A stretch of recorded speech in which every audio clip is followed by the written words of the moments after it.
Now from the Robin Reed Weather Center, here's your first alert hometown weather forecast. All right, hey there everyone. Hope you're having a great Thursday. A mixture of sun and clouds out there right now. It's a live look from downtown Roanoke. Temperature warmed up quickly at 85 degrees at the Roanoke Airport. Calm wind, dew point into the mid 60s. It feels like it's 86. So overall, it doesn't, the humidity out there isn't terrible, and the feels like readings are very close to the actual air temperature. Do want to give you the first alert. The drought monitor was issued early on this morning, and really no surprise here. Moderate drought has now worked into many of our hometowns. This tan shaded area, the yellow shaded area here, are abnormally dry conditions. And unfortunately, I don't see this getting any better here over the next 1 to 2 weeks. Rain chances will start to work back into the picture as we head toward the upcoming weekend. Just a 10% chance, mainly across our West Virginia counties by Friday afternoon.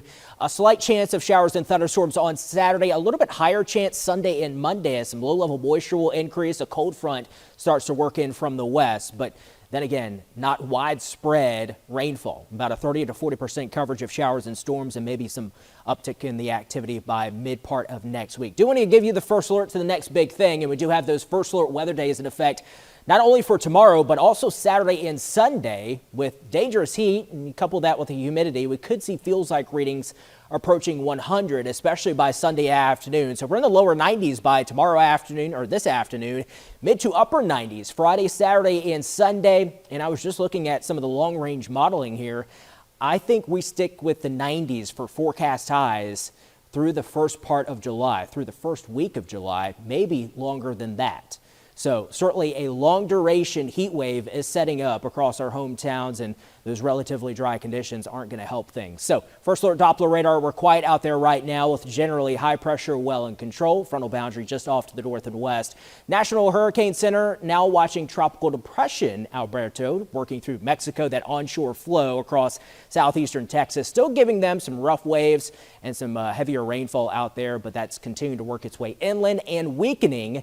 The National Hurricane Center is also watching two areas of interest in the Atlantic Basin. This area of low pressure, very small area of low pressure, northeast of the Bahamas here, will head toward the Florida-Georgia coast by tomorrow. A very short window.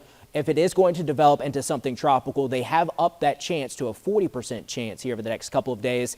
And then another disturbance starting to work into the southwestern Gulf as we head this weekend into early next week. So first alert weather day is in effect for Friday, Saturday, and Sunday. Those feels like readings will top out near the forecast high, maybe approach 100 in some of our hometowns by Sunday afternoon. Overnight lows are going to be on the mild side, 60s and lower 70s, and we stay with the 90s heading into next week. Some slightly better rain chances Sunday and Monday, and also on Wednesday. Nisi.